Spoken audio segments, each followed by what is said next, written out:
আমার ভাবনার মাঝেই উনি ধমক দিয়ে উঠলেন। কি হলো? যাও। দাঁড়ি। কোপ। কিন্তু এত বনিতা করার কি দরকার? আর এত নাটকে বা কেন? অবাক চোখে। দাঁড়ি। তোমাকে যেতে বলছি। দাঁতে দাঁত চেপে। দাঁড়ি। আমিও আর কিছু বললাম না। দাঁড়ি। রাগে ফুঁসতে ফুঁসতে ভিতরে চলে গেলাম। নীলামা আপুর বাবা কোনো এক অজানা কারণে খুব ভালোবাসে আমায়। দাঁড়ি। সেই ভালোবাসাকে ব্যবহার করছি ভেবে খারাপ লাগছে। কিন্তু আমার কিছুই করার নেই। দাঁড়ি। ভেতরে গিয়ে আঙ্কেলকে ভালো মন্দ জিজ্ঞেস করে শুভ্র ভাইয়ার শিখিয়ে দেওয়া বলিয়া ওড়ালাম। দাঁড়ি দাঁড়ি। কাজ হয়েও গেল। নীলি আপুর রুমে গিয়ে দেখলাম সে একদম তৈরি হয়ে বসে আছে। আমার আর বুঝতে বাকি রইল না, সবকিছুই প্রিপ্লেন। দাঁড়ি দাঁড়ি। একমাত্র আমি এক আহাম্মক যে কিছুই জানি না। নীলিমা আপুকে নিয়ে বেরিয়ে পড়লাম। শুভ্র ভাইয়া গাড়িতে ওয়েট করছিল, আমরা বসতেই গাড়ি স্টার্ট দিলেন তিনি। 15 মিনিটের মাথায় আবারও গাড়ি থামল। বাইরে তাকিয়ে দেখলাম কাজী অফিসের সামনে গাড়ি দাঁড় করানো হয়েছে। এবার কিছু কিছু বুঝতে পারছিলাম। আমরা নামতেই উনার বাকি ফ্রেন্ডদের দেখতে পেলাম যারা ড্রয়িং রুমে বসেছিল। তাদের মধ্যে একজন কিছু শপিং ব্যাগ এনে আপুর হাতে ধরিয়ে দিয়ে বললেন, দাঁড়ি। সব রেডি আছে, তৈরি হয়ে নাও। হবু ভাবি, দাঁত কেলিয়ে রোদ তোমাকে হেল্প করবে। দাঁড়ি। আপু ওয়াশরুমে গিয়ে ড্রেস চেঞ্জ করে নিলেন। তারপর হালকা সাজগোজ। দাঁড়ি। আপুকে এত সুন্দর লাগছিল কি বলবো। ছেলে হলে হয়তো প্রেমেই পড়ে যেতাম। দাঁড়ি। আপুকে সাজাতে গিয়ে যা জানতে পারলাম তার সারাংশ এই, আপুর হঠাৎ করে কাল বিয়ে ঠিক হয়ে গেছে, তাই এই গোপন বিয়ের আয়োজন। দাঁড়ি দাঁড়ি। বাবা অনেক হার্ড, লাভ ম্যারেজ মেনে নিবেন না, তাই এই কাণ্ড যেন ছেলেকে কাবিন নামা দেখিয়ে ভাগানো যায়। দাঁড়ি। আধা ঘন্টার মধ্যেই আপুর সাজ কমপ্লিট। আপুকে নিয়ে বেরিয়ে আসতেই চোখ আটকে গেল, শুভ্র ভাইয়া অফ হোয়াইট শেরওয়ানি আর নীল পাগড়ি পরেছে। দাঁড়ি। অসম্ভব সুন্দর লাগছে উনাকে। চরম রকম ক্রাশ খেলাম, চোখ সরানোর ইচ্ছা না থাকলেও সরালাম। দাঁড়ি। হাজার হলেও অন্যের বর বলে কথা। এদিকে শুভ্র ভাইয়া হা করে নীলিমা আপুকে দেখছে, এই নিয়ে ওনার ফ্রেন্ডরা কি মজায় না করছে। দাঁড়ি দাঁড়ি। অবশেষে বিয়ে পর্ব শেষ হলো। আপু আবার ড্রেস চেঞ্জ করে নিলেন। এই অবস্থায় বাসায় গেলে আঙ্কেল নির্ঘাত সন্দেহ করবেন। দাঁড়ি দাঁড়ি। আমরা সবাই কাজী অফিসের সামনে দাঁড়িয়ে আছি। শুভ্র ভাইয়াকে সবাই মিলে পিঞ্চ করে চলেছে, আমিও সেসব এনজয় করছি। দাঁড়ি। হঠাৎ নীলি আপুর কথা মনে পড়তেই দেখি উনি পাশে নেই। আশেপাশে তাকাতেই যা দেখলাম তাতে আমার হাত পা ঠান্ডা হয়ে এলো। একটা পিচ্চি রাস্তায় বসে কাঁদছে, আর আপু তাকেই তুলতে গেছে, কিন্তু একটা ট্রাক যে তার দিকেই যে আসছে তা হয়তো তার খেয়ালই নেয়। দাঁড়ি। ভয়ের চোটে আমার গলা দিয়ে কথা বের হচ্ছে না, হাত পা গুলো অবশ হয়ে আসছে। দাঁড়ি। আমি যেই না সমস্ত শক্তি দিয়ে চিৎকার দিতে যাব অমনি এক প্রকাণ্ড শব্দে আমরা সবাই স্থির হয়ে গেলাম। দাঁড়ি দাঁড়ি।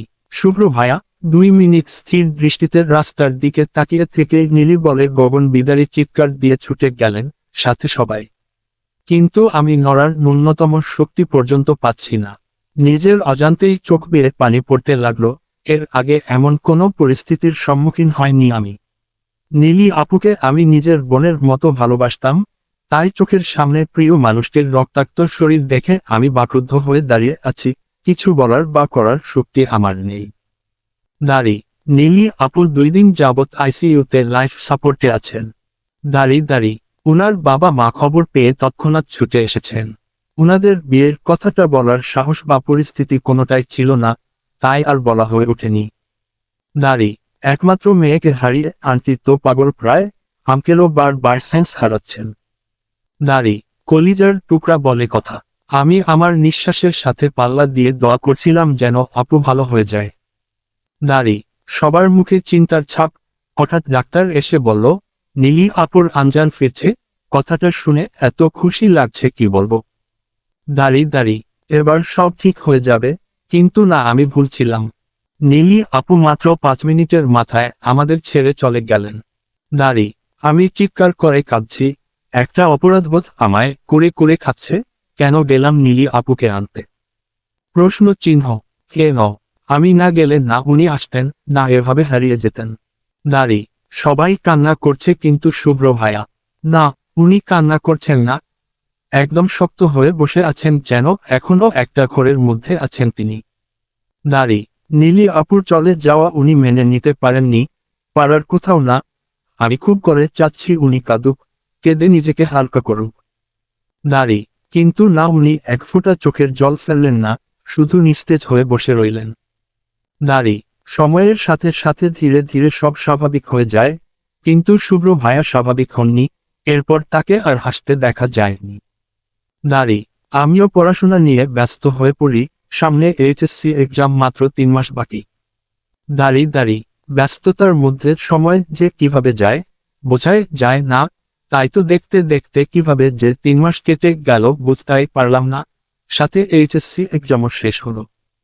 দাঁড়ি দাঁড়ি, এর মধ্যে একবার শুধু উনাকে দেখেছিলাম, উস্কো খুস্কো চুল, গালের খোঁচা দাড়িগুলো বড় হয়ে জঙ্গলের রূপ নিয়েছে, চোখ দুটো লাল আর হাতে সিগারেট।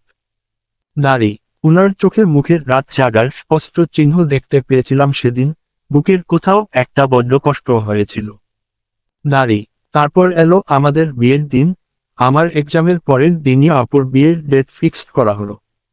দাঁড়ি দাঁড়ি, শুভ্র ভাইয়ার এই অবস্থায় কেউ আর ধুমধাম করে বিয়ের অনুষ্ঠান করার মোড়ে ছিল না, তাই ঘরোয়াভাবে বিয়ের আয়োজন করা হয়। দাঁড়ি, আপুর কাবিন হওয়ার কিছুক্ষণ পর মামু হঠাৎ আব্বু আম্মুকে রুমে ডেকে নিলেন। তার কিছুক্ষণ পর মা একটা শাড়ি আর কিছু গহনা নিয়ে আমার রুমে ঢুকলেন। তারপর যা হলো তাতে আমি স্তব্ধ হয়ে গেলাম। মা শুধু বলেছিলেন, মামুর কাছে মার ঋণী, আর এই ঋণটা আমাকে শোধ করতে হবে শুভ্রকে বিয়ে করার মাধ্যমে। দাঁড়ি দাঁড়ি, কথাটা শুনে আমি শুধু মার দিকে অবাক দৃষ্টিতে তাকিয়েছিলাম। কি বলছে মা এসব? আমাকে তার ঋণ পূরণে বলি দিয়ে দিচ্ছে মা? চোখ ফেটে কান্না পাচ্ছিল সেদিন। আরে আমারও তো কিছু স্বপ্ন আছে, আশা আছে, সেগুলোর কি কোনো গুরুত্ব নেই?